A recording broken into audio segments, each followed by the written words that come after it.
Alright guys, what's up? I got some reviews for you and a decent size update. Let's jump into the reviews. The first one up is from 1993, and this is, I bet, probably, maybe, I don't know, maybe not a personal favorite, but damn close, Joel Schumacher's best movie. And I know a lot of people aren't huge Joel Schumacher fans, but I think people that have seen a bunch of movies have seen a bunch of Joel Schumacher movies. So here it is, Falling Down from 1993, starring Michael Douglas, Robert Duvall, Rachel Titaktin, Frederick Forrest, Tuesday Weld, and of course, I'm forgetting one of the big ones. Oh, Barbara Hershey from the stuff like The Entity, of course. But yeah, this is the 4K release here, and it had been years since I watched this one. I'd seen this movie a couple times when it came out. Me and my family were all fans of it, and it's changed. A lot of, I think, how people take this movie has changed in today's society about the kind of angry middle-aged white guy kind of deal, mass shooter, all that kind of stuff like that. Just these people that felt like they looking around and they see America and there's no longer a spot for them. They don't understand why it's changed so much.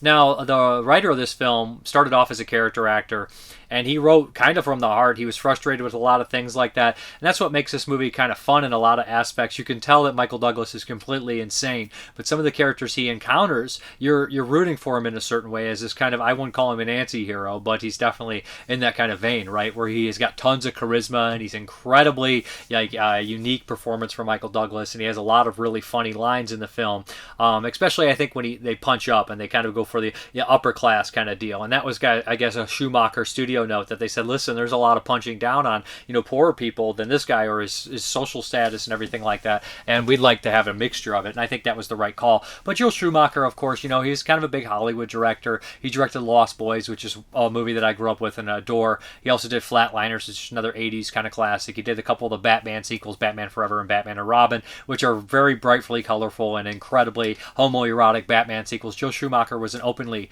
gay director. I'm not sure if he's open forever, but I remember reading an article that someone outed him years ago and whatnot. But Schumacher is at the time of his death and everything like that was an openly gay film director. Did numerous movies. He also did The Phantom of the Opera with Gerard Butler. But his movies are take it or leave it. And I think that if he had a little bit more freedom in choosing what he did, he might have done more like Falling Down, which I think is a great movie. So it follows the story of Defense. That's his license plate. He used to work basically protecting America from communism, basically the whole deal, right, in California, like the LA area kind of deal. They had a lot of these places that were set up to protect bomb defense and everything like that from the Soviet Union. And when the Soviet Union was disbanded, these people became displaced. And that's kind of what this movie is about. But as a young person, you just see a guy in traffic snap because it's really hot and it's really annoying and everybody around him driving him crazy. So you can kind of relate to that deal. But as you get older, you realize he's completely insane from the cuff. And he's an interesting character because at times you're like, oh my God, what is he doing? But then other times you're rooting him on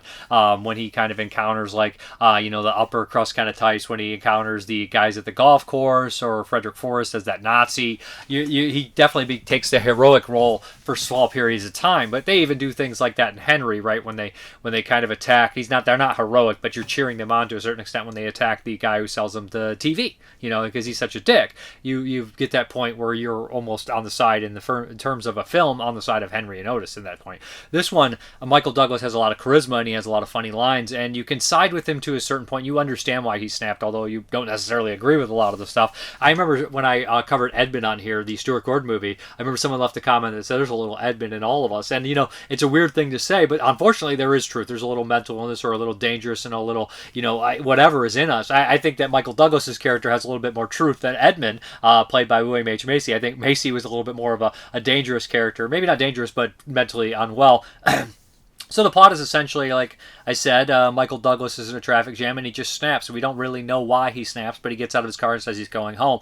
And as the film progresses, we learn more and more about him, especially when he gets the notice of a retiring police officer who usually works burglary in Robert Duvall, who plays in a great understated performance. Last week he played Mecklin in The Outfit, which is a different kind of understated performance where he's kind of almost like, quiet, not really a nice guy. In this one, he's like an endearingly sweet guy, never cusses, but he has a great way of kind of like just getting under people and understanding them and being like approachable. I'm not sure if I mentioned the cast. I feel like I did. But yeah, did I? Well, besides Robert Duvall, Michael Douglas, we have Barbara Hershey, who plays Michael Douglas's estranged wife. Rachel Tatacton, who plays Robert Duvall's ex-partner, and they're kind of teaming up again. Tuesday Weld is Robert Duvall's kind of a agoraphobic wife that stays inside, and Frederick Forrest is like a neo-Nazi that he encounters, which is a really intense, great performance. And there's a scene where there's an encounter with Douglas and Frederick Forrest from Apocalypse Now and among films, and he films that assault like a rape scene, like it feels like a rape scene and all that kind of stuff like that.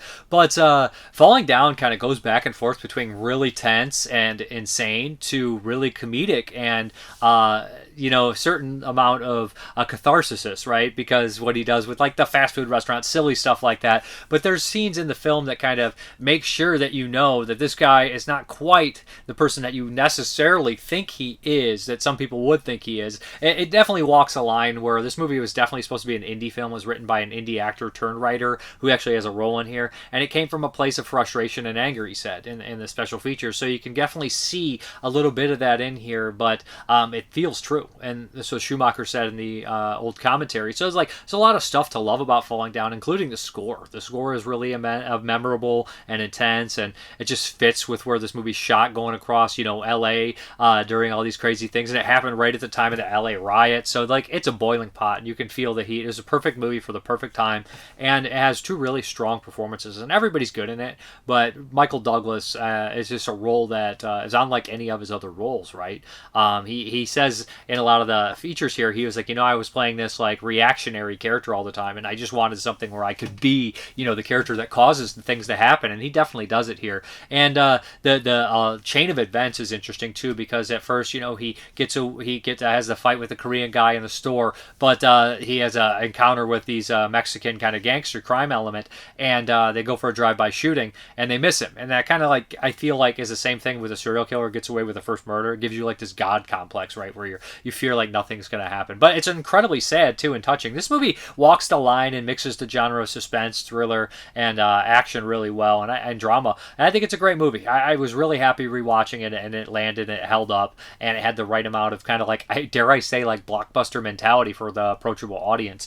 Just a great performance by Douglas. And unfortunately, though, people will take this away. You sometimes you can't control who these characters, people who love the characters and kind of take away from the movie as a whole.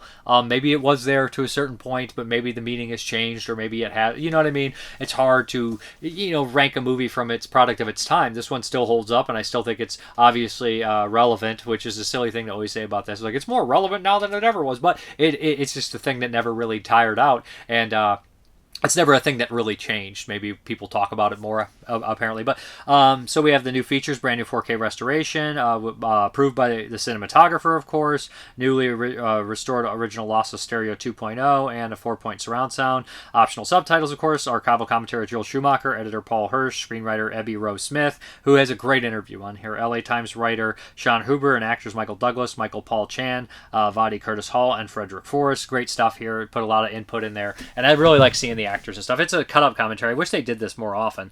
Man on the Edge, a brand new interview with screenwriter Ebby Rose Smith. That's a great one too, because I was more interested. I know Schumacher's a very capable and good director, but I was like, what's the writer have in mind when he made this and whatnot? And that was a good interview with him. At War with the World, a brand new interview with composer James Newton Howard, talks about his time with Joel Schumacher and working on this movie, doing it last minute. Going Home, a brand new location featurette revisiting the real-life Los Angeles sites used in Falling Down. That's great because we actually see footage from then and now and comparable, and it's from an LA native. Deconstructing Defense, an archival interview with Michael Douglas. Again, good insight from the actor himself. Original trailer, image gallery, collector's booklet featuring new writings on the film by film critics Alexander Heller Nicholas and Simon Ward. No, it's just this movie really held up well, and I thought it was a great movie. And I think this would appeal to people that aren't just if you're a horror fan. I think this does cross the path a little bit, kind of like a movie like Unhinged with Russell Crowe or something like that. I feel like it fits in that kind of vein. Great movie. Okay, this next one is from Radiance Film, and I had heard a lot of good things about this one. This one had been on my radar a while, and this is The Double, starring John Surreal. John Surreal's a great French actor, did a couple Fulci ones. He's in The Fox with the Velvet Tail, and I think I mixed him up the other week with Alain Delon. I always mix those two up.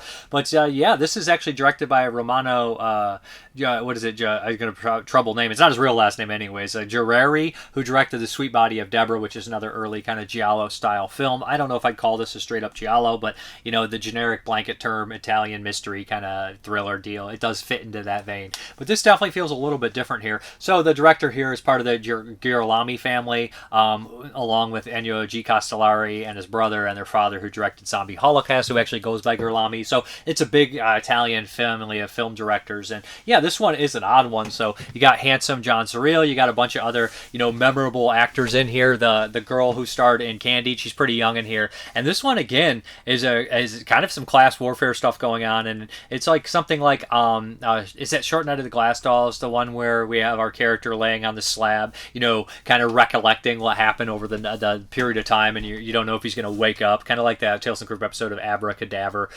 But yeah, so this one basically fits in that kind of line. It's a little bit different because the editing is really stylish for the time, really kind of trippy, which fits that late 60s, early 70s kind of mentality, still carrying over into 71, of course. But John Surreal is shot right in the beginning of the movie in kind of a parking lot, and he's going on the ground, and we see more shots every once in a while come back, and we have this older gentleman shooting him, and it's kind of in slow motion, and we're kind of getting like a life flash before the eyes kind of deal. And at first you're going back to him and his young wife, and he's about 30 and his wife's about 18, so they're definitely exactly not compatible.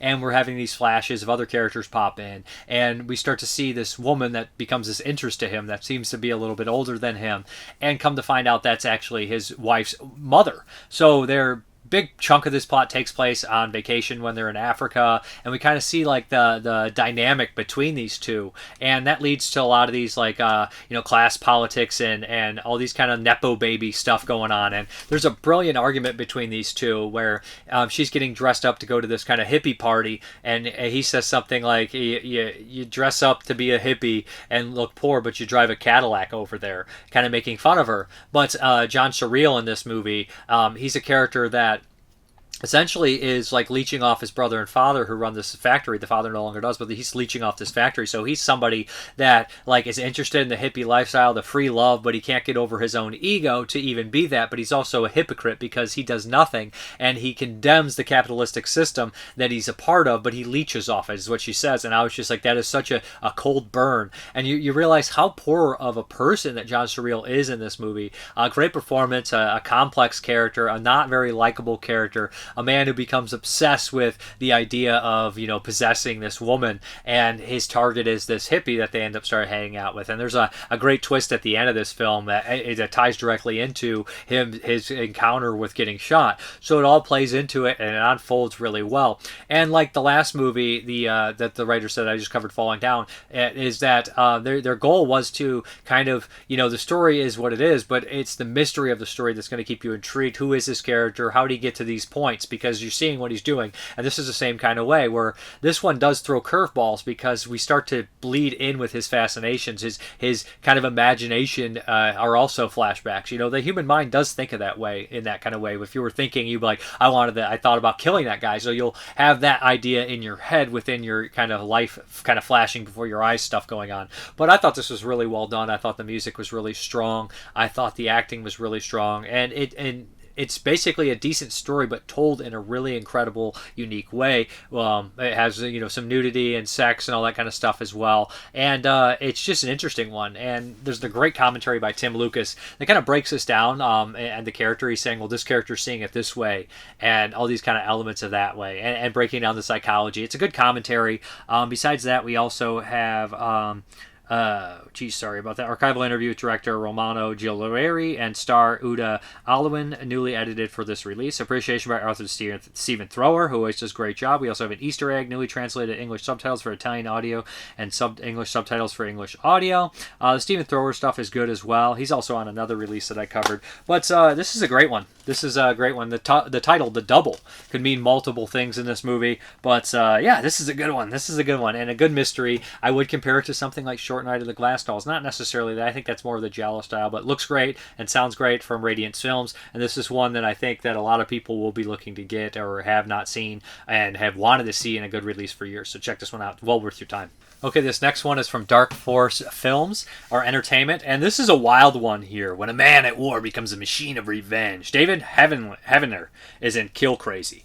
Now, David Heavener is a director, actor, writer, and this producer. This is his biggest movie, and this is the only one that I've seen by him. He stars in this and he directs it. On the cover, they make it look like kind of a Rambo thing, but to be brutally honest, I think that, you're like, oh, this is going to be like a vanity project of this actor making himself seem like this ultimate badass, right? When there's so many movies like that we see these bizarre performances. But no, this is a little bit different here. David Heavener is a Vietnam vet that he ends up in a psychiatric hospital along with some other guys, and I'm not really sure. I think some of these guys are vets as well. One is Burt Ward, of course, as Robin from the Batman series, and he plays a mute kind of character. We also have like a guy named Malix, who's almost, I guess you'd say, comic relief. He's the heavyset guy that's always pissing and moaning, and we have a couple other guys as well.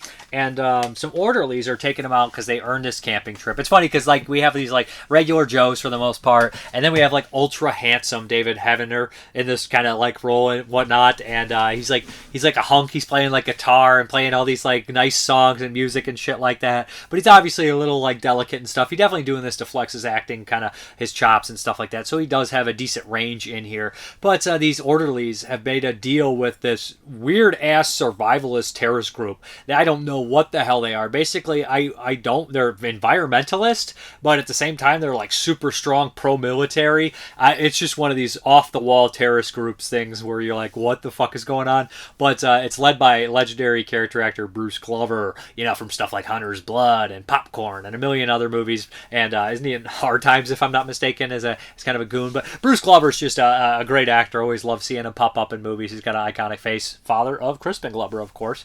And who else is in there? Is there anybody else that's memorable? There's a sidekick kind of character that rapes 3 people in this movie. Like every chance he gets, he tries to rape somebody. It's really crazy. But I guess they've made a deal with these orderlies. The orderlies think it's just going to be a game. It's just a game, as Bruce Glover says, but it's not just a game, guys. It's absolutely insane. I don't know why they ever thought it was just going to be a simple game. So essentially, they're going to hunt these poor guys, and they give them guns. They give them like heavy duty machine guns. I think they all are supposedly ex-vets. Gives them like M16s and tells them we're going to come after you in an hour. So almost immediately, they all get captured or hurt. David Heavener thinks they think he had killed him. Of course, this is a repetitive thing in this film where they think they've killed him several times. These guys are not very good terrorists or soldiers. They're just not very good at their job. They do not know how to finish a job. I'll tell you that. But of course, it happens like 5 or 6 times. People get picked off. But the one thing, like, it has this kind of like cheesy tone, maybe intentional, a little bit unintentional with the music and stuff like that. But they cut to these really brutal moments, and you're just like, Jesus Christ! There's like a male rape in here where I was like, oh, I did not see that coming. There's somebody dumped with acid, somebody crucified, where I was like, oh, we're just in straight horror territory here. And of course, they definitely squeeze in a couple women that they run into where a forced love interest thing starts to happen, which is kind of comical, let's be honest. But at the same time, like, then they squeeze in like more nudity and sex and that kind of aspect. They have these 2 women, and overall, I think Kill Crazy is a lot of fun. The last act, of course, turns into the whole revenge kind of revenge-o-matic where he's fighting all these guys, and the kill count goes through the roof. I was like counting. I was like, oh, I thought there was like 9 of these guys, but then all of a sudden there's like 15, 20 of them just getting wasted, and you're not going to complain. The squibs and special effects work really well. I think that they kind of shines in that aspect, and overall, for a budget movie, I think that Kill Crazy is well worth your time. It's kind of a entertaining exploitation kind of movie. I'd give it a slight recommend. I liked it.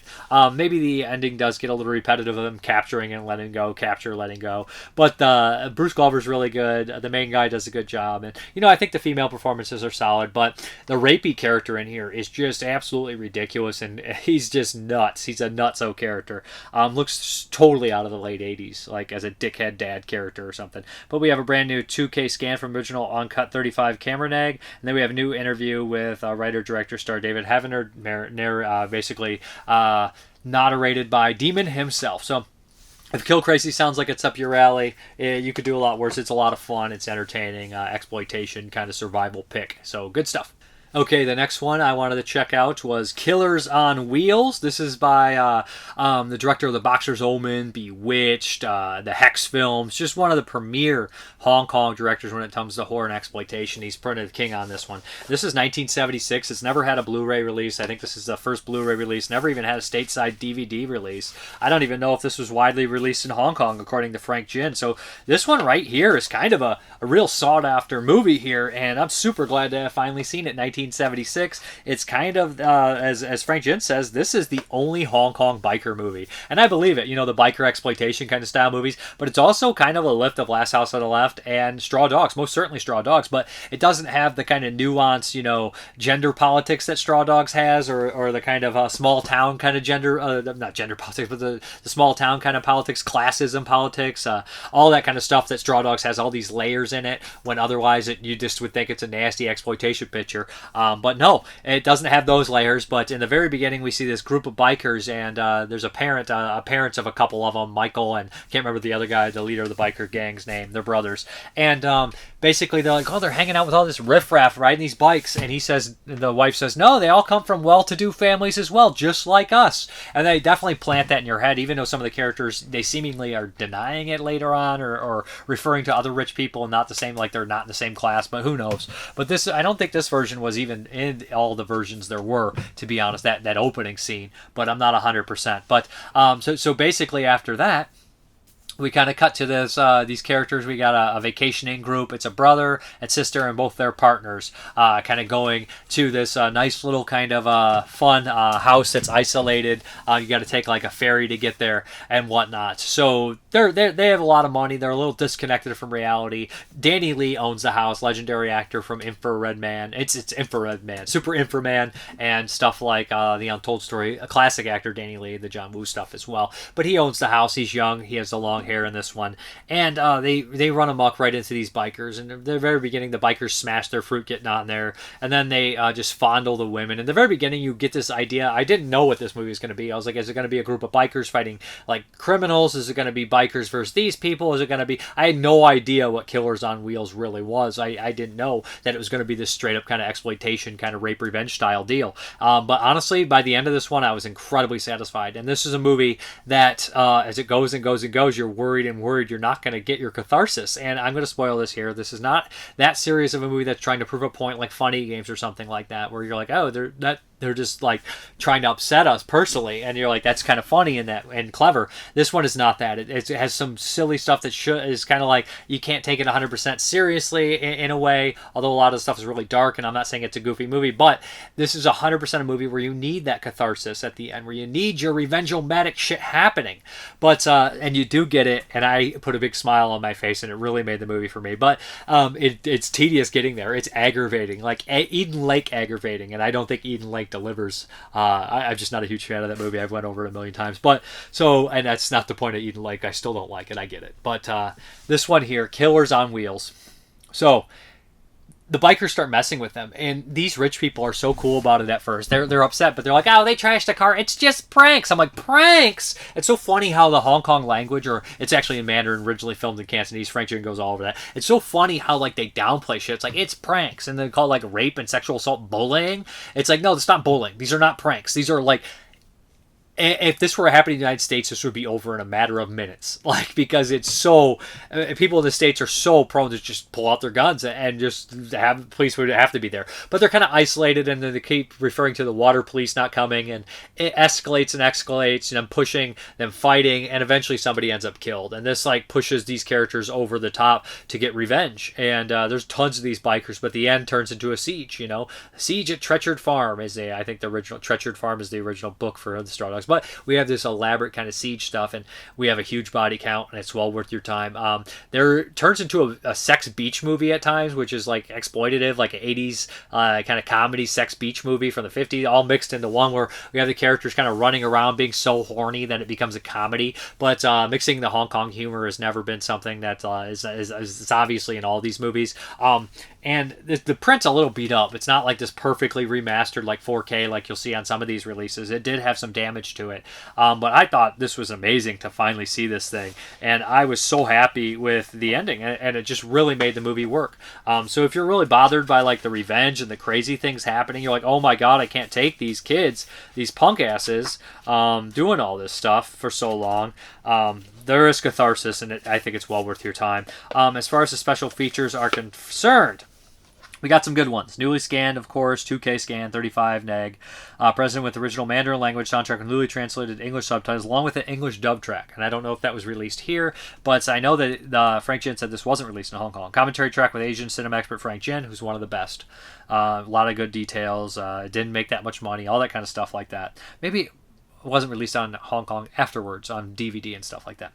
Then Killers on Wheels and the biker exploitation film, a video essay by author and film historian Sam Deegan. That's good too, talking about how the Japanese had their versions of this, and this is pretty much one of the only ones in Hong Kong like this. Locations featurette, which is fantastic because it's got Arnie Venema on here, and Arnie Venema never really, does like a shitty job on this kind of stuff. He goes all in, so he literally is finding the exact ferry locations where they landed, even though the movie said it was here, it actually wasn't. So he's doing all this research and showing the places back and forth and actually visiting the places like that, which is a great thing. Locations featurette behind the scenes. He has a little 5-minute thing talking about how he got all this kind of stuff like that and huffing it. It's really well done and really well kind of edited and has a good production values. I'd really recommend that feature. But yeah, this was great, man. This is really cool. This was a treat to watch. I'd recommend this one if you guys have never seen Killers on Wheels. This is one that is a must. And this director, the more I see by him, I've seen probably like 10 of his movies. They're just great. I really like him a lot. I'm going to mispronounce his name, so I'm not even going to bother saying Chih-hung Kuei.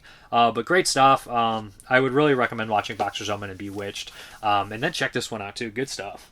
Okay, so I was sitting here looking at, there's a Danza Macabre box set coming out, a new one, like Volume 5, and I was like, I covered the first one, and I never got a chance to dive into the other one, so I'm gonna fix that here. So we're gonna talk about this box set. We're gonna do one a week, and that there's a TV series on here, Jekyll, a miniseries. We're gonna do that in 2 weeks. I'm not watching 4 hours of Jekyll in 1 week. I just don't think I'll have the time. But yeah, this one has Castle of Blood, the miniseries Jekyll. They have changed their face, and The Devil's Lover. So the first one we're going to start with is the Antonio Margheriti freaking classic here, Castle of Blood, which he later remade. This is 64, later remade in 1971, Web of the Spider, which for some reason I have seen Web of the Spider and another dozen Antonio Margheriti movies, but I have not seen his most popular movie in Castle of Blood, his gothic kind of horror film, his first gothic horror film, if I'm not mistaken, starring Barbara Steele, who would go on to do another one with her. Barbara Steele is a pretty iconic, female actress, horror icon, even though she didn't want to be one, after she was in Mario Bava's Black Sunday in 1970,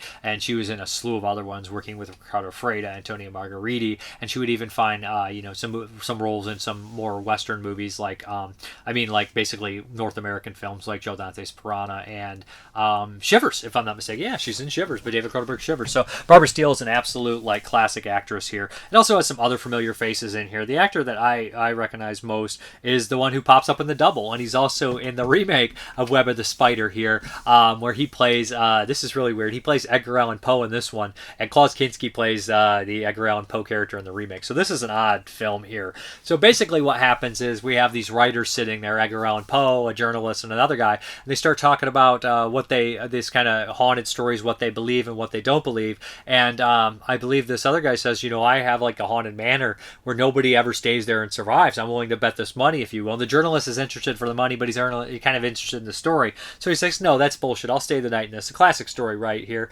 What is that? House on Haunted Hill, stay in this house and win $1 million. But this one's a little bit different, I think. And it fits a little bit into the Poe films, of course, of this time as well. The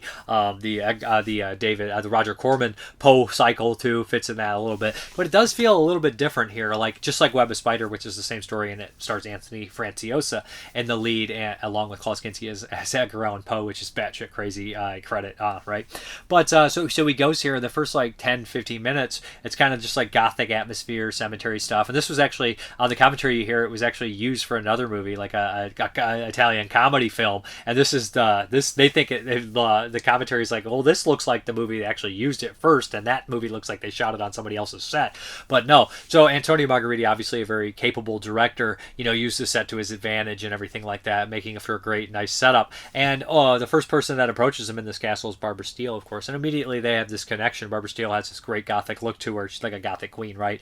And right away they have a connection, and he doesn't really believe what's going on, but everybody in this house is dead, and they must relive the last 5 minutes of their life. And so it's like he's constantly witnessing all these deaths and everything like that. But they're like a mix between vampire and ghost because they need blood to come back every year to continue this cycle of survival and whatnot. So he's introduced all these characters, he sees all these different deaths, and then eventually he's trying to escape the house. Reminds me a little bit of Night of the Demons, right? And also reminds me a little bit of stuff like The Shining, where like you have all these people trapped in this house and whatnot. So like it's ahead of its time, although it's definitely coming off that Poe cycle, which this is 64, so the Poe cycle started in like the late 50s, early 60s. I feel like most of those movies, probably 60, 61, stuff like that. So it's definitely heavy in that, and at that point I feel like the horrible Dr. Hitchcock has already come along, and of course Black Sabbath, and I believe Black Sunday as well has already come along here. There's also worth noting a lesbian kind of relationship in this film. This version actually has two versions on here. So we have the original, of course, Castle of Blood version, which I think is like 85 minutes or something along those lines, 83 minutes. Then we have the 91-minute Danza Macabra version on here. So that's really cool. But as far as the features, we got a slew of them. We got a commentary with Rob Barnett of the Nazi Cast, which I love, and Bloody Pit and the Bloody Pit and Dr. Adrian Smith, co-writer Norman J. Warren, Gentleman of Terror. That's worded very strange. But we have Dr. Adrian Smith, and that commentary is good, interesting stuff, and they're big fans of the movie. I must admit, I love Antonio Margheriti. I'm more of the Cannibal Apocalypse kind of guy. I like his, I guess they call them macaroni war films, like his non-exploitation stuff, like The Last Hunter and Cannibal Apocalypse and The Last Tornado and Tiger Joe. I love that stuff, and I really like his silly stuff like Killer Fish, and I like some of his gothic stuff too. I think he's a very capable, probably overall underrated director, but I must admit, Castle of Blood is not my favorite Antonio Margheriti movie. I've seen so many things like this, and maybe I've seen The Web of Spider kind of hurt it a little bit. I think it's a great movie and an important movie, but it's not a personal favorite of mine or anything like that. But that commentary is good. And then we have selected scene commentary with actress Barbara Steele and Barbara Steele archivist Russ Lanier. And then we explore into Castle of Blood, interview with Stephen Thrower, author of books on Jess Franco and Lucio Fulci. That's like 44 minutes, and Stephen Thrower goes into this big time, talks about everything in there, and especially Barbara Steele. And then we have the director who didn't like blood interview with Eduardo Margheriti, son of director Antonio Margheriti, and enigmatic elegance, unveiling the haunting legacy of Barbara Steele in the Italian Gothic video essay by Rachel Nisbet, film critic and co-host of Fragments of Fear. Return to the Cash and Location feature, Antonio Margheriti remembers Castle of Blood and Barbara Steele. So yeah, plenty of stuff on here to sink your teeth into. I did listen to the video essay by Nisbet as well, talking about Barbara Steele and her career and stuff. But we got 3 discs in here. The first is a 4K, then 2 Blu-rays. This is an old Synapse DVD here. You can finally retire this mother effer here. Great movie that I don't love. I think it's just a little bit too slow for me, and I love Gothic horror, but I'm always going to be a Mario Bava guy. But I love Antonio Margheriti's films, and I think it's a great way to start this box set off. I'll check out Jekyll next on there, so that'll play in 2 parts. But yeah, good stuff. All right, guys, let's get into those 1983 movies. I have returned.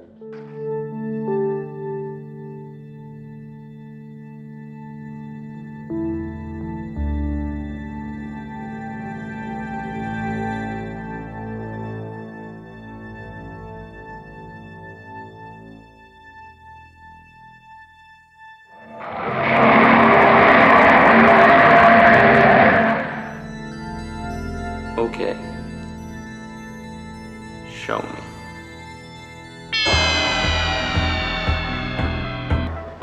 Where is the music now? The sound of laughter.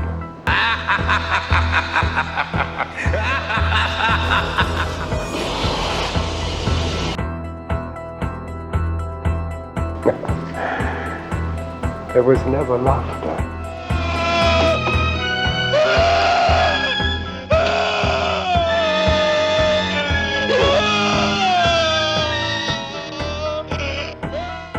What's it like? What's what like? Screwing a psycho.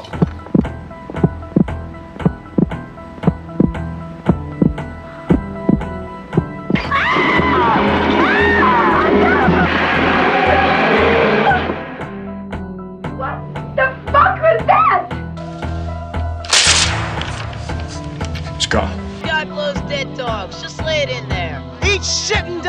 pussy. Eat shit and live, Bill. Yeah, Bill, he's a little wet. 31. 32. 32. Year of a man's prime. Loved by many women. You might still learn to swim. 32. Going. Gone. The kid was cut in half, Arnie. They had to scrape his legs up with a shovel. Well, isn't that what you're supposed to do with shit? Scrape it up with a little shovel? One final moment of revenge. Wondering what's real. All of it is real. You want to see something really scary? You bet. Really? Yeah. Get the video, Joe. Long live the new flesh. No choice but to kill the son of a bitch. Living one's entire life in a state of fear. It is all I have ever known. Fear. Are you ready? Okay, go ahead.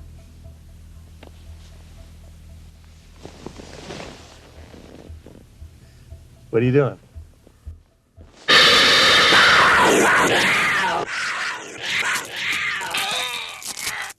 All right, this next one from 1980, or the first one up from 1983 is by Paul Verhoeven, suspense thriller and possibly psychological horror here, and this is The Fourth Man. Yes, and this is a great one here. A couple familiar faces pop up in a lot of the Danish and other films. The lead actress in here, you'll recognize her from Eve of Destruction. She ends up being in the Suspiria remake. Good, cool Lakes of Death. And Jordan Krebs is an actor that I've seen in a couple movies. Good actor as well. He's in Kafka. But great performances here. Really kind of like three leads in here. But yeah, so this is a second time watch here revisiting. Paul Verhoeven, this is before his, American days when he get Total Recall and RoboCop and Basic Instinct and have his career here, Showgirls. But Paul Verhoeven is a really strong director, and his movies are really solid. And his stuff overseas and like Dutch films are also very good here. He did Soldier of Orange with Rutger Hauer, which I still need to watch. But this one it definitely has like this major gay interest into it. So we have a bisexual writer,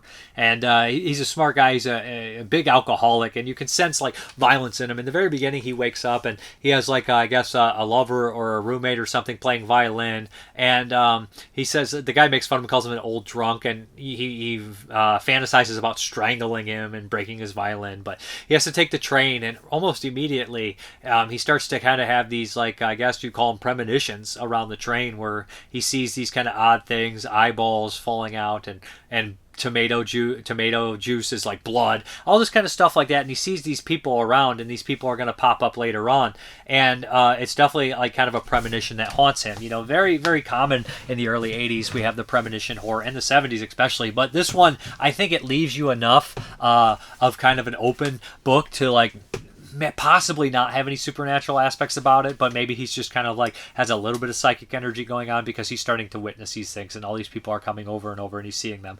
But on the subway, he witnesses this really attractive guy at the magazine stand, and he tries to follow him and he misses him. But he ends up going to speak at this writers kind of thing. These people bring him to speak about it, and he's very clever, and he gets on with this woman there. Renee, I can't think of Sujujuka. Terrible pronunciation of the names. But he gets on with her. She's got an iconic look, and he seems very attracted with her, and they almost certainly kind of have sex right away. And she seems to almost like fall in love with her, and he's kind of a poor writer, alcoholic, doesn't really have anywhere to go. So he starts this kind of relationship where he's staying there. And the more he discovers about her, he's starting to get these like slight premonitions and visualizations and these people coming into his life. But he learns that she's also seeing another man, and that's the man that was on the train. So he becomes infatuated with sticking with her to finally lay this guy. That's kind of what his whole MO is. And by the time he gets close to it, he's driven himself completely insane from the knowledge he knows about this woman and her past relationships. I think this is a great film. I think it's well shot. I think it's got a lot of Catholic symbolism as well. I think it's well acted. I think it leaves it up in the open to a certain extent. I personally think that this woman is definitely killing these people. I don't think it's that up in the air, to be honest. But I love that a lot of the other people don't see it in the movie, and I think the performances are great and interesting. And it's definitely doesn't shy away from sex. I think the sex scenes are really well done, and I think this is a great film. I think it's a great suspense thriller. I think it's I don't want to say one of Paul Verhoeven's best movies because stuff like RoboCop and Total Recall are forever ingrained in my head from a childhood. But I think this is a really intelligent kind of dark thriller that adds a little bit of premonition style horror in there and psychological stuff. Just great performances all around. Really good one. Check this one out, The Fourth Man. Okay, the next one from 1983 is The Hound of Baskervilles, right? There is a different version of this like every year from the 80s, right? This one has Ian Richardson in it, who's in stuff like Brazil. He's an actor that I've seen in a bunch of stuff. He doesn't immediately register to me. It also has Delham Elliott as Dr. Mortimer. There's some other familiar faces in this one as well. The acting is all really strong, really well done. No complaints. Brian Blessed is in here from Flash Gordon. Gordon's alive! And he plays a thuggish drunk. So The Hounds of Baskerville, this is pretty much the same story that I've seen a few times. I really like the Hammer one from the late 50s, 59 with Peter Cushing as Sherlock Holmes. This is a Sherlock Holmes story, I should mention that, and Christopher Lee as Lord Henry.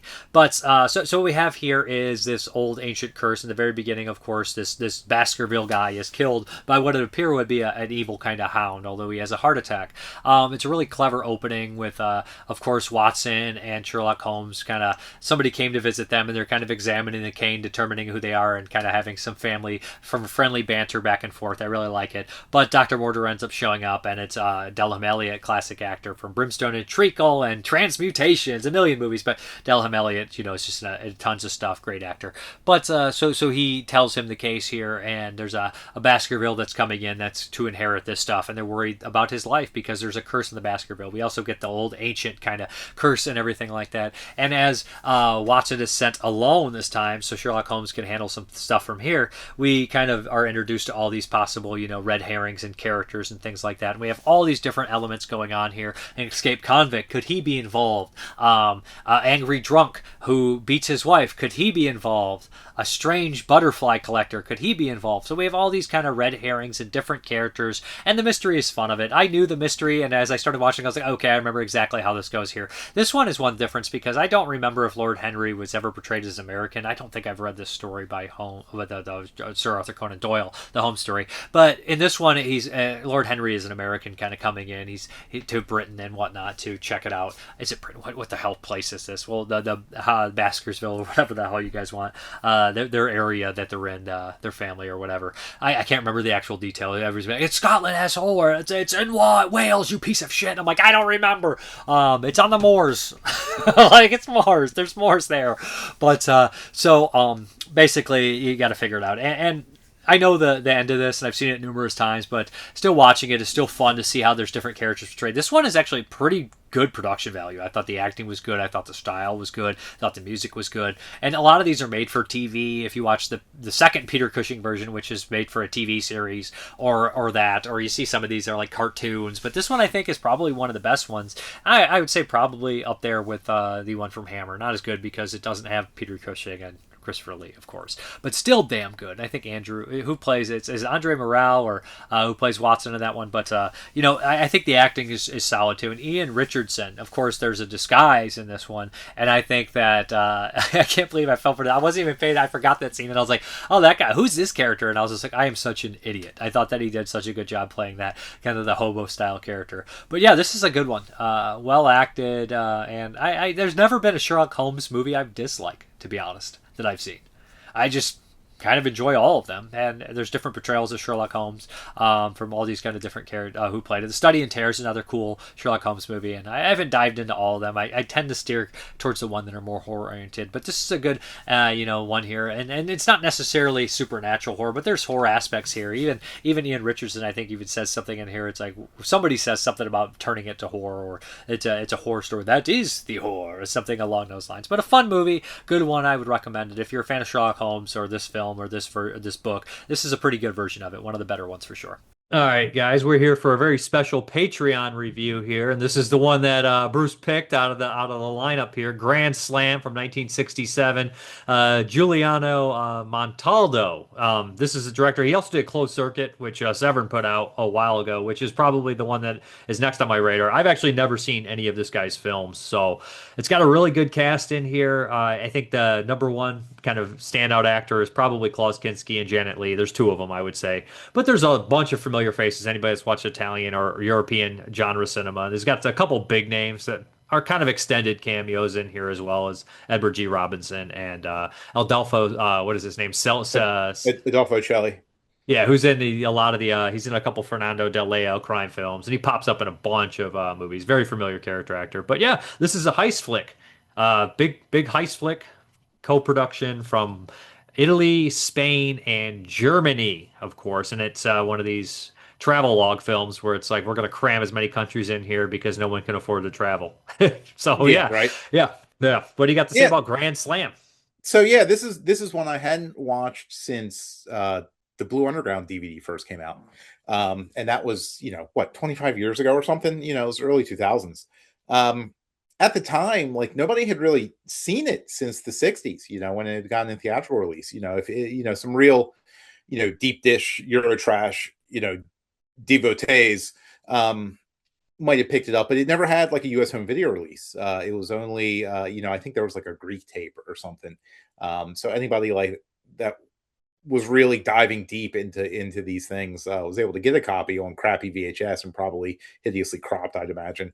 But yeah, it wasn't one that was really talked about much. So by the time the Blue Underground DVD came out, and it was real early in their release schedule, it might have been like their second or third month of releases. They released at the same time they released Sergio Solima's Revolver, Blood in the Streets.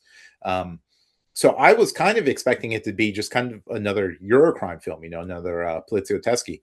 But it turned out to be this just really cool, 60s exotic heist movie.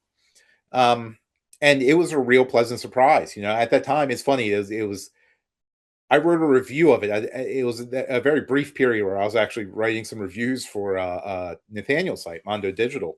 And because he worked for Image at the time, and Image was distributing Blue Underground, so he was like, "Oh, there's conflict of interest if I were to review them." And I'm like, "Well, I'll throw my 2 cents in for a few." But it's like I go back and read that review now, and I'm just like, "God, that's dog shit." Like I just would like rewrite the whole thing. I'm like, I don't know what the hell I was thinking for half this stuff. But yeah, the heist film was interesting. The heist film kind of, I feel, came into its own really in the 50s. These kind of like noir influenced or really just straight noir things, like the Asphalt Jungle or Stanley Kubrick's The Killing. But the one that kind of made a real big splash, especially throughout Europe, was Rafifi. Jules Dassin movie. Jules Dassin had directed some great noir prior to that. He did like Night in the City, Thieves Highway, which is a noir about like apple truckers. Which is really good. Who's the femme fatale? Yeah, I know, right? But yeah, so he was in France making movies, and Rafifi, kind of became famous for having this huge, like, half-hour-long heist centerpiece in the middle of it. And it became a big, huge international hit. Played US. They made dub prints of it that played around. And I mean, so the heist film, I feel like the 50s black and white ones were a little more gritty, but by the time the 60s came around, things got a little more, poppy and, a little more slick and, a little more exotic. And I feel like some of that kind of had to do with these, the world travel thrillers of like Hitchcock and stuff, To Catch a Thief and, these bright, colorful things. And I also attribute it like to the James Bond movies as 100%. Well. They were kind of like these big sort of like travelogue things showing you these exotic places. And of course, all the James Bond ripoffs did that too. They're always Mozambique or Istanbul or Morocco. There's a million different countries Cairo, that got it on right. it. Like you could see the Shaw Brothers had their James Bond riffs and the Greek ones, and they're so bizarre. It's so everybody. This one is a little bit more gritty, I would say. That it doesn't. I'm gonna say it doesn't have the hippy dippy shit in it that a lot of this stuff does have. It's funny because my original review, I mentioned that it's a little bit lighter in tone, but on this rewatch, I'm like, what the hell was I talking about? Like, it's light in tone compared to The Killing, which is brutal. I guess, but it's still pretty straight. It's not. There's not really anything in here that's played for comedy. It's so the plot. So Edward G. Robinson is this school teacher down in Rio de Janeiro. He's been working there for 30 years. He's getting ready to retire, and every day, out his window of his school building, he can see this bank across the street. And for 30 years, he's calculated the day that they do this giant diamond deposit, twice a year at this thing. And for the first time in the first time in like 50 years, 50 years, at least 50 years. It's going to coincide with Rio's, carnival or carnival, whatever the hell it's called, which is basically Rio de Janeiro's, Brazil's version of Mardi Gras. This giant, huge parade. We've seen it, a billion times. So he gets together with the old high school chum, Adolfo Celli. That's who I think of when I think high school chum. Of course. Who, according to the news, is, this sort of like covert gangster. And he goes to him with this proposition of, hey, can we assemble a team? And, I've come up with the perfect plan, meticulous plan to rob these diamonds. So, it's very much a procedural film. One of my favorite parts, Adolfo Celli has this filing system, hidden behind a bookshelf. The bookcase is real open. He has basically it's like a library card catalog, but it's a listing of, criminals that at his disposal specialties blocked off into different specialties. And while Edward G. Robinson is reading down them, he goes, electric expert, explosives, homosexuals. Yeah, that's the same thing I was going to say. I was like, I didn't know the gays were like that big of a part of organized crime in the 60s, but here you go. Well, when did it become legal in Britain to be gay? I mean, it was a long time. So but also I think it's probably to use because they have Playboys too. There's a Playboy section. Right. That's and the Playboys, let's be honest, he's not very good at his job. And in fact, I don't remember what the guy from Rabid Dog's job is, but he's not particularly great either. He's good, but he gets distracted. While the safecracker, this guy's in 1,000 Italian movies playing a rich, sophisticate type. You know what I mean? He's always like a father figure in these movies or a rich guy. He is probably the best guy at his job. So the safecracker, actually, the thing I think I first associate him with is he's the priest in Eyeball, Umberto Lenzi's Eyeball. Oh, on the bus, yeah. Yeah. But yeah, so this one, I think it does. It really shows off Rio and the carnival. It has a lot of that exotic flavor, but it is very much a procedural. It sort of goes through the motion of these things, but it does it really well. They build the team, they meticulously go through the heist. It has a prolonged heist sequence, and then of course things don't always. No matter how meticulous the plan is, things never always go exactly as you want it to. And you have to have twists. There has to be twists and good twists too. And right. So each one has their own job. And it's great because there's a lot of tension between them because Klaus Kinski is insane, as he always is. Right. And he plays another really intense guy. He's like the military force that kind of keeps people in line. And at first I'm like, he's not doing dick. But then at one point they have him jumping all around during the heist scene. And I think my favorite scene is the interactions between him and Robert Hoffman, because Hoffman plays the Playboy, and they're complete polar opposite characters. And there's a hilarious scene where I think the best scene is where they get the cop to move the key across. Oh, right. And Klaus Kinski's face when they have to hand it off, when he hands it off to him in the parade, he's just like... Yeah, they're like separated by a parade. He's so mad. And they actually somehow just willingly get a cop to transport this secret key, over from one side of the parade to the other. That is a good scene. It's funny. But it's not necessarily for laughs. I nothing in this movie is really... The flowers are. The flowers are a gag, but the flowers are a little bit of a gag because Hoffman, he's supposed to seduce the woman to get the bank key because she's the manager at the bank and she's the only one with access to the key. So the Playboy, which is not a foolproof plan. There's no way, you know what I mean? What if she ended up being like a lesbian or happily married or like she was asexual or something? I think she is kind of an asexual character. Although the Playboy is not like some guy that I don't think every woman would go goo goo gaga over. Right. You know what I mean? He's kind of a strange guy. Well, and it's funny because Janet Leigh plays the secretary or whatever that, he has to seduce to get this key. And one of the other guys from the team at some point when they're talking about the plan is like, oh, I don't envy him. She's not exactly pretty, is she? I know. And I'm like, it's Janet Leigh. Come on, She's like a 10, but they give her glasses. Like she's a dog or something. Yeah. I mean, she's probably, we talked about exotic locations, but yeah, this is an international co-production, and like most of these things, it is an international cast, so they're pulling stars out from everywhere. Janet Leigh was pretty much the American draw for this. By this time, she had already been, to me, I mean, always she's Psycho. And she got an Academy Award nomination for that. But she was also, she was in The Manchurian Candidate. She was in Bye Bye Birdie, which is a big musical where I think she's like supposed to play a Latino. She give her dark hair and she's like dancing all over the place. It's great. Makes sense. Fantastic. She's fantastic in it. And that, actually watching that, I'm like, maybe I underestimated Janet Leigh. I mean, like I think she's good. She can move. Well, she like in Bye Bye Birdie, she has like full on dance numbers and stuff. It's great. But what's the Wells? Touch of Evil. She's in Touch of Evil. Great noir. So yeah, she was kind of the American draw. Adolfo Celli, who you mentioned being in a billion Eurotrash movies, he was in Thunderball, the James Bond movie. Yeah. So he was kind of a known quantity from that. And then you just have all these these other Euro guys that are in like a billion other spaghetti westerns or gialli that we've seen at that point. French and Italian actors. And then you got, of course, Edward G. Robinson, who's a huge actor. He actually died less than 6-7 years later. He was dead. Yeah. I just watched him in Soylent Green. He's good in this, but he's a little underutilized. I mean, it's not like a Soylent Green or Cincinnati Kid performance. And it's funny, there's he's kind of mainly known as like being this gangster guy. From these early black and white gangster movies, this kind of tough.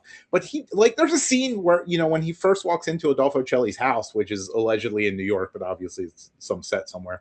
When he first walks in there, he's following like this butler, and he's like a foot shorter. So I looked up Edward G. Robinson. He was allegedly 5'5", which is shorter than me, but I'd be surprised if he was even 5'5". So, it's this little tough, he's supposed to be like this rough and tumble tough guy. And I'm like, meanwhile, he's like, probably some like Napoleon complex guy. You know what tone this movie reminded me of? What's that?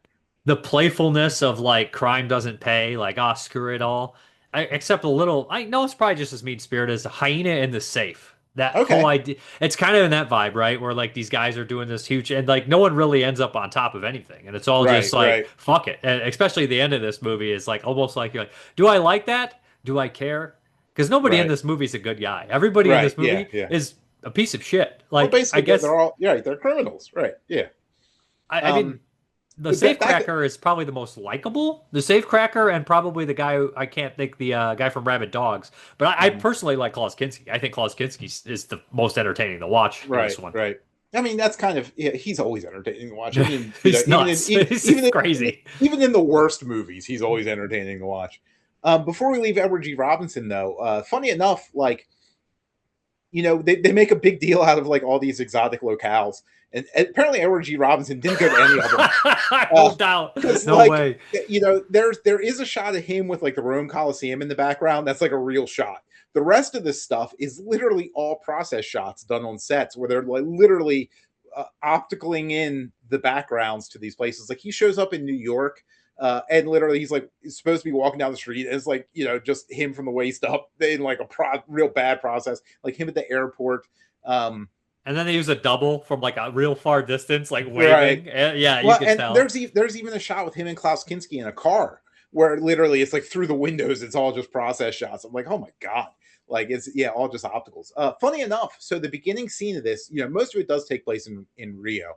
And like even the posters for this really push the Rio angle and the exotic angle and the Rafifi connection, because I think it says something like Rio Rafifi style, and like Rafifi's not even a real word. It was like French slang for like trouble or something, I think. So they were just really pushing the association of a heist movie that people would remember. And actually, I think this is probably better than Jules Dassin's heist follow-up, Top Cappy. With Peter Ustinov and stuff. What was that movie? It's called Top Cappy, TOPKAPI. I think Kino put it out on Blu-ray at some point. Yeah, I'm not But sure of that movie. it's another 60s good, solid, kind of exotic heist movie. But that one is lighter in tone. Another good one actually is that Kino put out is The Caper of the Golden Bulls. It's another 60s one that's takes place in Spain. That one's actually worth checking out too. I thought that was pretty solid. But back to New York and Edward G. Robinson, who definitely was not in New York. They show the helicopter coming to the Pan Am building in that, and that was back when they actually had like commuter flights in New York. 10 years after this was filmed, that exact same Pan Am rooftop at the Pan Am building, that's where the helicopter crash was that killed director Michael Findlay. Who did like Snuff and Shriek the Mutilated and all those those 60s sexploitation roughies like the Curse of Her Flesh and Ultimate Degenerate and stuff like that. That's where he was like decapitated. He was getting ready to die in that too. Did somebody else die? There's a couple that died. Yeah, right? I think so. Quite a few people died, and a pedestrian down on the streets below because of, like, I think like the landing gear of the helicopter got screwed up and like the blades broke when it landed and the blades clipped and a passerby on the streets below got killed by the wreckage. I think it wasn't long after that basically they outlawed that sort of travel in New York. I hate helicopters, man. I thought that was kind of crazy when I was watching. I'm like, holy shit, that's the Pan Am building. I'm like, yeah, that's where Michael Finley got chopped to mincemeat. The name of the movie comes from actually the name of a safe because they plan everything down to like the minuscule details, and they think that they're going to deal with a relatively normal safe, but it's like ends up being the state-of-the-art Grand Slam safe. So a big chunk of this movie is the two guys moving the safe and getting everything put in place. And you can see, like, if you go to watch movies later on, like Mission Impossible, 110% basically this movie. And this movie this movie kind of reminded me a bit of the Mission Impossible TV show too. It's like they have to come up, they have to outsmart this thing, and figure out a way to do this seemingly impossible task. The Grand Slam 70 being like this super sound sensitive thing, so they have to figure out a way to break into a safe without making any noise. Again, it much like Rafifi, it kind of just becomes the long dialogueless passage of them doing their thing. And that's where the suspense comes from. The slightest little thing could trigger this and everything it could be for naught. I think the suspense works well. Honestly, the movie's solid and decent, but the showstopper is the heist, and I think they do that really well. There's a lot of tense moments, and you're waiting for them to screw up the whole thing, and you think it's going to be one of these like details where it's like always the tiniest little thing falls off, but I think they handle it well. And it happens all pretty quick at the end. It does. The movie runs long. It was longer than I remembered it being. It's a full 2 hours. And I mean, for the most part, it's like an hour and 20 minutes of prep. And then, then you get your big heist set piece. And then it goes from there. And it actually has quite a few twists packed into the back end of it. Where, there's expected and unexpected like double crosses and, some kind of interesting things that going on that, I don't want to spoil in case somebody hasn't seen this before. But watching it this time, and remembering at least a few of the twists, not necessarily all of them, there's still a couple things that I didn't remember this time. They're earned. Watching it through this time, like paying closer attention to things around this way, I'm like, oh, this movie's kind of there's I don't necessarily think Giuliano Montaldo is really a flashy director. He seems very journeyman-like. But he and who knows, maybe it's more of a credit to the script writers than the actual direction. But I do feel like there is a decent amount of misdirection in this movie where, you're following one thing, you're following this main plot line, but they do put in the details necessary for the twists to be earned. It doesn't feel like they're just kind of like at the end being like, oh, well, let's do this. And here's surprise. It feels like actually well placed. it's a twist that comes out, and you're like, oh yeah, yeah. Well, that's exactly what should happen. You know what I mean? That's Right. exactly why that character did this earlier. There's like Right. two moments where like you spot where a character notices something, and you're like, oh, they know that, and then they don't bring it up that well, but you know it replays in your head when the twist plays. So that's Right. really well works perfectly on that aspect. Yeah, I think it's a solid movie. I was entertained with it. I do like Yeah. heist movies. Yeah. They Same. do get on my nerves though. Not in a bad way. Like they give me stress. You That get and gambling anxiety. movies. Right. Yeah, I Yeah. get anxiety from them. Gambling Gambling movies are movies worse do though. that. It's funny. I am like that with gambling movies. I Like get pissed during gambling movies. movies that are just full of people making wrong decisions nonstop. I can't deal with. Like I'll have to pause them and I'll get up and I'll like pace around and like literally it'll take me like 3 hours to finish an hour and a half Uncut movie. Gems drives me crazy. Like I it's a bought- great movie. I'm never yeah. watching it again. I bought it and I have yet to watch it exactly Dude, it for drove that. me I'm insane. like, I don't know if I can take it. I just started Um, yelling at the screen. I was yelling at the movie. I was like, "Stop doing this!" That's funny. But yeah, so director Giuliano Montaldi, he you had mentioned Closed Circuit, which Severin put out, that thing about the movie theater, murder in a movie theater, that was made for Rai TV in Italy. His, I guess, biggest movie that he directed. Now, I hadn't watched any of these other ones either. I do have Closed Circuit, and I do have Sacco and Vanzetti, I think it's called, which he did a couple years later, and that one was actually nominated for the Palme d'Or at Cannes. And I have the Kino Blu-ray of that, and I just never quite got around to that.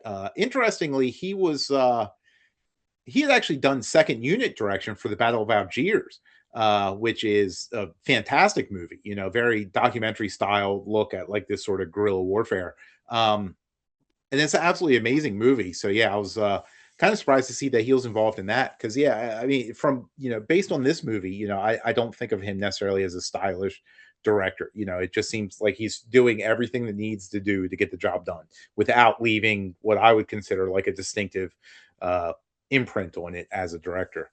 The other name in the credits that kind of popped up to me that I thought was strange was Massimo Dallamano shows up as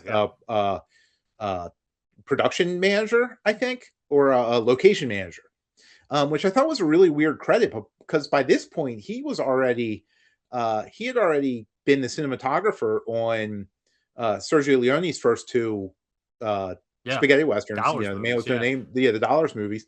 And this same year he did his own spaghetti western, which was it Banditos, whatever that Is thing's that the called. one with Venettini in it? I can't remember. But He it was did one with fantastic. Venettini in it. The one that he did. Oh, what the? Hold on. Let me see if I. There's one where he has the guy Venettini. I always say his fucking name. He's the bad guy, and he destroys the guy's hand.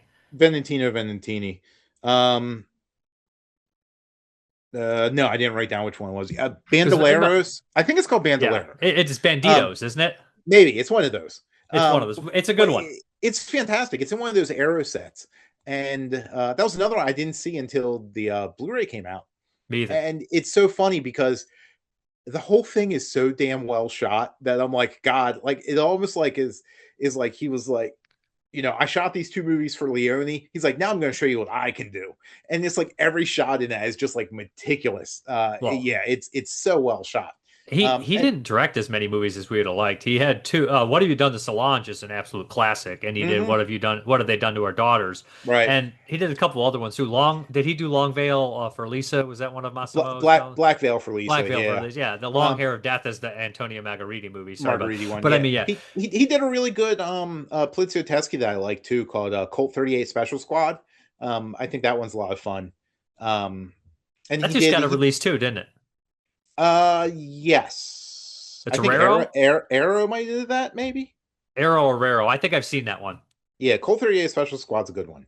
And then he did that. He did do that Raro release of Dorian Gray with Helmut Berger. I love that movie. Yeah, he directed that one too, I think.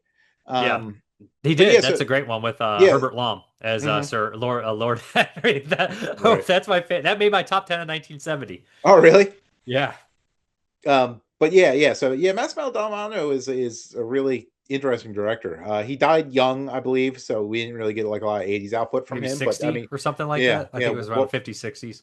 Yeah, because I think he was supposed to direct Trauma. What's the Red Rings of Fear? The But I think he third of passed. the Yeah, Girls in Peril trilogy. So yeah, I think he passed away before that actually came to light. Unfortunately. But yeah, a real interesting filmography for him. So I was kind of amused to see him pop up in the role of location manager. I'm like, why would he be doing that at this point in his career? Like, it That's seemed like when bizarre. you see Lamberto Bava on the end of Cannibal Holocaust credits. You're like, what the fuck's going on? Right. But yeah. I mean, what are you doing this? Like, because you don't take Ruggero Deodato and Lamberto Bava together at all. It's just not two Right. people that you see really work with them. You know what I mean? It tends to Right. Italian directors have like they all seem to know each other, but they keep in their little circles. It's weird. You know what I mean?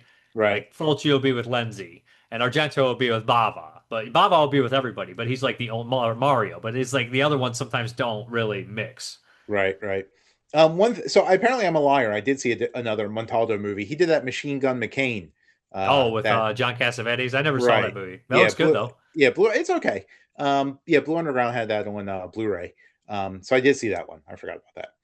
One note I did want to mention. So the old Blue Underground DVD, and I said this to them afterwards, after I watched it. I said, your chapter insert card on this thing has an image that is like a major spoiler. Thankfully, that's not not the case with the Blu-ray.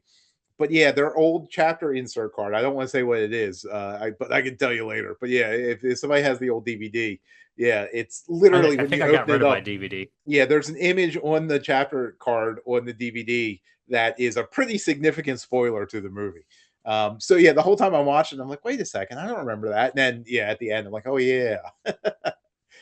I have a feeling what it is. I would recommend this one. It's a good one. The commentary is pretty solid. You got Nathaniel talking about the music and Howard Berger, and they go over and talk a lot about the locations and stuff like that. And weirdly, it's really focused on the international kind of production stuff.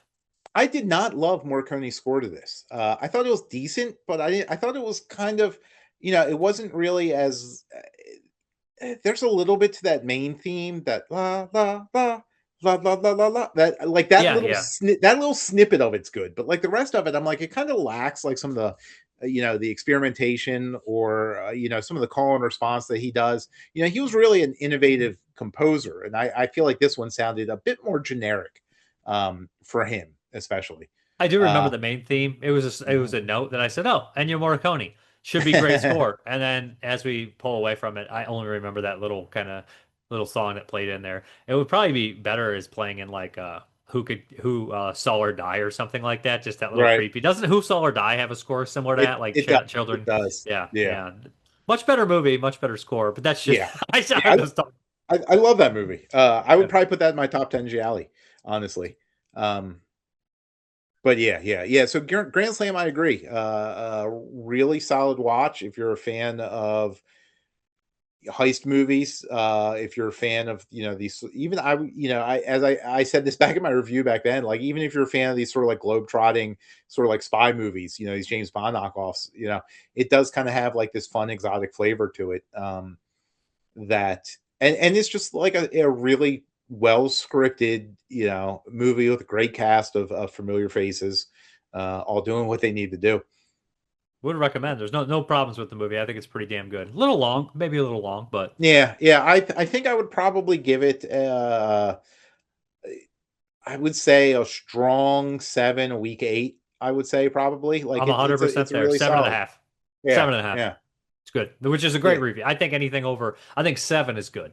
Yeah, with me, my review, my review system, like 5 is dead middle. Like it's perfectly fine. It wasn't offensive to me, but it wasn't anything that I'll necessarily recommend to people. So anything above a 5 is above average. So yeah, 7 or an 8 is a really solid movie. Yeah, I agree. And then sometimes I just randomly throw Teds in movies that I could watch a million times. Right. You know what I mean? No problems. But I give it a 7.5. So good movie. Yeah, much better than last night's watch of Evil Dead Burn, but really, we'll get into that some other time, I guess. I legitimately was going to go last weekend, and then I started reading the reviews, and it's not like people were saying it was horrible, but the way they said it was they didn't care for it was everything that I hate. So I was like, I really do not want to watch a 2-hour movie, and it would have to be on a Sunday, and I was like, yeah. I went with some buddies go last to work night the next day. Yeah, it's a fucking mess. But yeah. Do you like Evil Dead Rise? I liked it. I didn't love it. To me, the whole Evil Dead series keeps going down in quality the further they get. Like, if I had to rank them, I would literally rank them in release order. Oh boy. So yeah. Now that said, there was things I liked about Evil Dead Burn, but there was a lot that I did not like. So yeah, I think I settled on like a 5 for that. That's although rough. although I might drop it to a 4. We'll see. It depends how annoyed I get thinking about it as it gestates in my memory for a few days. Appreciate you doing this. Is there any shout outs you want to do? No, working actually. Got an essay gig. It's been a while since I've written something, so I've been researching the shit out of something that I can't really talk about. But it's a movie that everybody seems to hate but me. So Jim happy Wynorski, to go happy to go to bat for this. All right. But yeah, no. Thanks for having me. Always fun to talk about these, and hopefully we'll figure out another one to chat about. It's always nice to have an excuse to rewatch some of this crap. I feel the same way. That's why I love the Patreon, because there's some stuff in there that I never watch, or classic movies that I would have put off for 20 years. Like, right. Oh wow, I've never watched Rashomon. Somebody picked that. Thank God. Like, right. Yeah. Yeah. Exactly. I could die without watching this movie, but I've seen so much garbage. Appreciate it. I'll see you. All right. Have a good one. All right, let's get these questions, comments, and concerns. Audio Love. Man, you are a cinephile if you watch porn for the plot. It's like people who look at skin bags for the articles. I read it for the articles. I mean, I don't watch these kind of old porns for like that. I mean, if I popped in a new porn, I guess I would, but I just don't like the porns with stories I don't watch as porn, if that makes any sense. David Penn, Alan Delon as Gotch is fantastic. He is a cool actor, and all the cast make this one movie a great Western. He's talking about, of course, last week, Red Sun. Nick from Flanders 59, some of my favorite Bond movies were crafted by Mr. Young, not to mention that excellent chiller, Wait Until Dark. The artists may pass away. Their work is immortal. Turn the page. R.I.P. Sam Neill. My first ever cinematic experience featured this titan in the industry of the year 1993 that featured Jurassic Park. Good times. Yeah, R.I.P. Sam Neill. One of the best to do it. Fantastic performances in Possession, In the Mouth of Madness, Jurassic Park, Event Horizon, Let Sleeping Dogs Lie. Just a great actor. Omen 3. Just one of the best. The world's a worse place for not having him, as far as what I've heard about him. Seems like a great guy. Gay Racula seems like a hoot. Sir, don't tell me there was a companion piece called The Lesbinator. Tagline, she's no pussy. She just likes him. Okay. Questions. Do you remember the first film you saw on the silver screen? I think it might be Home Alone 2. I can't remember, though. Would you say films featuring dinosaurs are more sci-fi than horror? It depends on the movie. Carnosaur is not more sci-fi than horror. I would call that more horror, the first Carnosaur. It all depends. You mentioning Alan Delon made me think of El Zorro. What did it best do, you think? Who did it best, you think? I'm torn between Duncan Reiniger and Guy Williams. You know what? I'm not a huge Zorro guy. I did see The Mask of Zorro when it came out. It's been years. It's been years and years since I've seen a Zorro movie. Till next time, God willing, enjoy the Day of the Dead book. I will. Death Rattle. WW3 comment. But I don't even remember what I said, but I remember reading that and being like, what the fuck is this guy on about? Ed Rooney, 1967. I also ordered the outfit at Neo Noir I had been waiting to see reissued for quite some time, since it often is mentioned alongside Point Blank as one of the best Parker adaptations. My personal favorite so far is Payback with Mel Gibson, both in the stylishly more consistent director's cut and in the studio version with its concessions to the 1990s audience. Noir rarely gets drier than this. I really need to see Payback. I remember when it came out and I seen parts of it. I was interested then, and I was really young at that time. Hedgeland's Parker variation takes no prisoners and only occasionally leaves survivors once the chamber runs empty. A ruthless gangster story stripped of moral beset, elevated by superb cast, sleazy atmosphere, and fittingly jazz score, one of each version. Lean, direct, efficient, very much of my kind of thing. Sounds great. What is no longer quite my kind of thing, however, is Jackie Chan. During the heyday of Hong Kong cinema, I was a real fan, but at some point I must have taken a different turn. When I revisit films like Mr. Nice Guy, Who Am I, or Thunderbolt today, I mostly get stuck on the weaknesses, the stories, the acting, especially from the Western performers. No doubt on that. The performers are terrible a lot of times. The dialogue and soundtracks, I still find the action impressive, physically astonishing, and often very well staged. But everything around it tends to diminish its impact for me. Part of that may be because my Jackie Chan films have lost a lot of their appeal for me over time. The stunt work is still impressive, and the best films, especially something like Police Story, still hold up. But with many weaker titles, the old sympathy bonuses used to carry a lot of charm. The childlike energy, the friendly public image, the bonus has largely disappeared for me. Chan's political positioning over the years, especially in relation to Hong Kong and China, has changed in how I perceive him as a screen presence. The cheerful, lovable acrobat increasingly turned into a public figure who seemed willing to endorse a system as long as it seemed to served his own interest. Since so much of his sentiment depends on his personal image, that inevitably affects the film too. So what remains for me is admiration for the physical skill, but much less emotional attachment. Strong films can survive that. The weaker ones cannot. I would agree with you at times. Sometimes that does happen. That said, the Aerobox is undoubtedly a beautiful release. It is just that for me. The films themselves no longer really connect. That's a bummer, but I can understand your sentiment. It makes a lot of sense to me. Hank Curtin, speaking of books, were there any seminal texts that influenced you as a youth? For me, it was a psychotronic encyclopedia. Jesus, I'm a dummy today. And incredibly strange films. Your show is better than all of the candy and comic books in the world. Thank you. I had Creature Features by John Stanley. I carried that book everywhere. And Tear on Tape. I carried that book everywhere. And I'd go through them and circle the ones. I mean, as far as like movie books, no. I did have a couple movie books, but those are the books. I'd always read the ratings, and I'd always look for the movies and try to find them. Anything that sounded like those books were like my guide. And all movie guide. I carried those things forever, reading and looking. And I loved going through those books, man. I just would carry them and like ask people what their favorite movie was and give it a rating. Start reading it to them. I'm like, and they're like, I don't give a shit, man. Then we have Anthony behind the scenes. I think Mel Brooks parodied Soylent Green and Spaceballs when the group broke through the wall, and Delphine Zunanga, stunt double, was a man with a big mustache and a wedding dress. LOL. Rick Moranis is returning for Spaceballs, the new one next year. That's really sad that a viewer lost so many movies. I'm with the thought that I would give up collecting as well. For sure. Somebody lost their collection in a flood, a big chunk of it. What a bummer. Way Up Dude gives a thumbs up. Peace sign. Travis Linscomb. Hey Dave, I don't comment too often, but I just wanted to say how much I love the weekly show. I'm a patron, so I always watch the new episodes on Saturday morning and really appreciate what you do. Sometimes it's good to hear from people who get a lot out of your work. It is true. You're right. Like I say that too. Like, and like there's so many people that make indie movies, and you're like, they know that's good. Like maybe they don't. Maybe tell them. And I appreciate you saying that. I do. He said the moment where you talked about seeing Dustin in his writing was a great human moment and made me happy. I appreciate it. Also, the World War III comment guy was hilarious. What a jackass. Have a good weekend, dude. Thank you. And Amy D says, same here. I look forward to the show every week. I appreciate it, guys. Ken Coakley, the actor in Brute Corpse that played Johnson in RoboCop, was Felton Perry, who also appeared in the original Walking Tall as Deputy Obra Urker. In Walking Tall Part 2, Perry was replaced by Robert Kuei, who played Sergeant Warren in RoboCop. They did scenes together in RoboCop. Perry also played Dirty Harry's partner in Magnum Force, as well as a firefighter in Towering Inferno. Michael Pataki was unrecognizable with his long hair and beard. Alex Rocco has manic energy, and Jennifer Billingsley gave quite a speech telling her boyfriend that she wanted to pursue a career in the arts by doing dirty movies because she enjoys bawling. The outfit had a star-studded cast, a pre-Godfather Robert Duvall. It's not pre, it's post. But I get it. I make mistakes all the time. A pre-Walking Tall Joe Don Baker, I think same year. I thought that Baker stole the movie. He provided comedy relief. She had done... Oh, yeah, he's great. He's great in the movie. I thought that Baker stole the movie. He provided comic relief.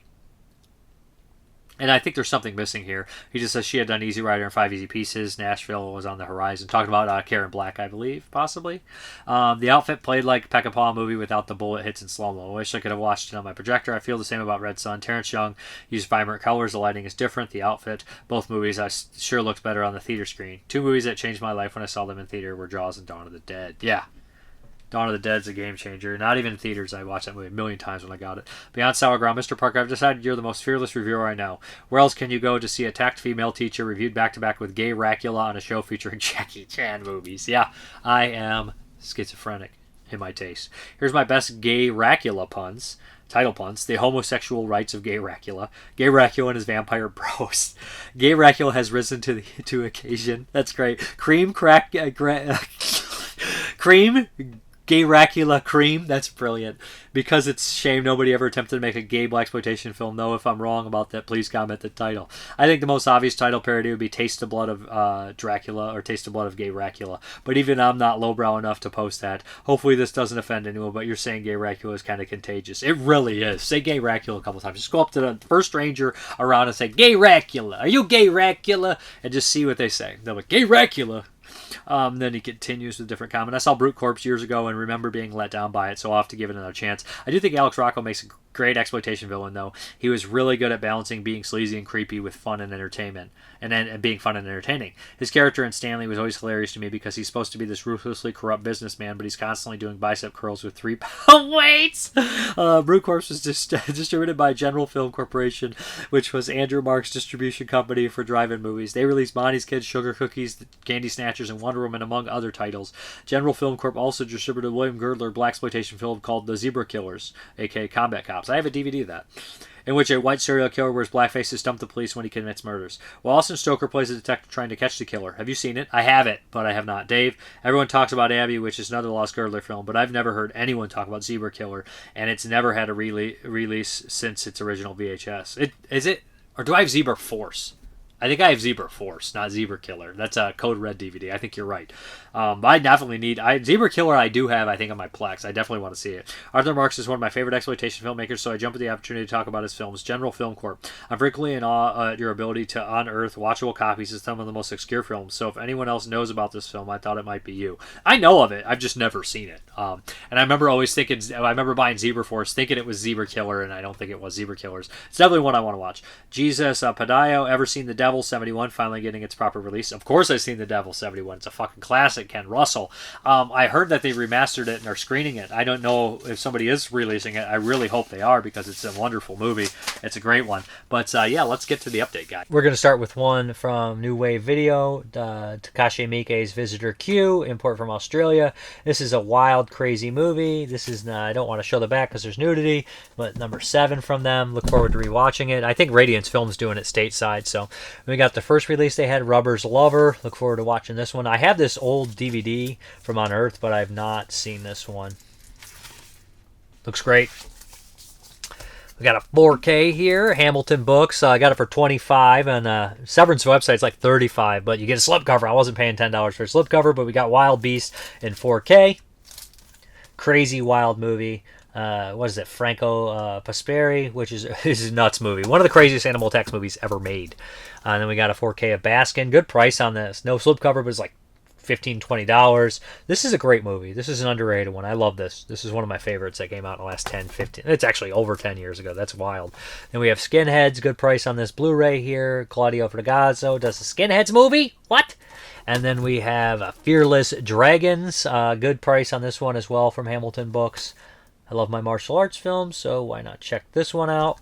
Then we have some from the Kino sale here. First up, we got Happy Gilmore. I had Billy Madison, which I think is a superior movie, but this one's also a blast, and I had to pick it up on 4K. Then we have Nightlife, not the 1989 Nightlife with Scott Grimes, but another one that I always knew about but never seen. I wish that Nightlife would get a release, and I'm sure a lot of people are saying the same thing, but I'm definitely check this one out as well. Then we have Fatal Vision with, of course, Carl Malden. I've not seen this one, but it looks like a really good, thriller here. Carl Malden, of course, in is he in Cat o' Nine Tails? He's in one of the Dario Argento Gialli trilogy and stuff, and a million other movies too. Classic actor here, but I like a good suspense thriller deal. Then we have Deadly Circuit with Michael Surratt and Isabella Adjani. Michael Surratt is in a really great 1982 kind of thriller film where he plays like a killer. Fantastic French film. I can't remember the name, but there he is. And Isabella Adjani, of course, in Possession. This one looks interesting. 1983. I might check this one out if I think it's horror enough. And then we got some Raro titles here. We got, what's this one called? The 44 Specialist here. Raro is also on sale there. Oh, we got John Steiner in there. Look forward to checking this one out. Then we have Lamberto Bava's Body Puzzle. I had a different version of this from 88 Films, but I got this. I don't know if it's an upgrade. I think it is, but good price on this one. Love Lamberto Bava. Then, of course, we got So Young, So Lovely, So Vicious. These were all relatively like $8 to $10, so I picked those up. Yeah, good stuff. Then we got Fernando De Leo's Madness. I had the DVD of this one, but yeah, I upgraded. This one's a fairly gnarly, mean-spirited crime film from 1980 with Joe D'Alessandro, the Andy Warhol regular. And then last we got The Great Kidnapping, which I don't know much about here, but another Italian kind of crime film. But yeah, good little haul there for the price and everything like that. Yeah, but let's get back to the video. Again, extra janky version of Patreon draw. I am tired, guys. Give me a break. Here's what we got. Boom. Destruction Babies. I think I bought this Blu-ray on his recommendation before. Oh, Amy D. Dead Man's Shoes. Love that movie. Never covered it on the weekly show. Can't wait to watch that one. It's a favorite of mine. Land That Time Forgot, 1974. Doug McClure action there. What's this one? If I can... This is such a mess. My Man Godfrey. Did I cover My Man Godfrey? I can't remember. We're going to draw one more. That's definitely that's a Chris Rivers. Okay. Well, that was Tyler Tadeo. And the last is Bug Theme Horror Flick You Haven't Seen, John Wilhelm. Okay, we're going to do some bug horror. It's a good lot there. I can't wait to watch those. So yeah, we'll get into it next week. We'll start them. As always, thanks for watching, and have a good one.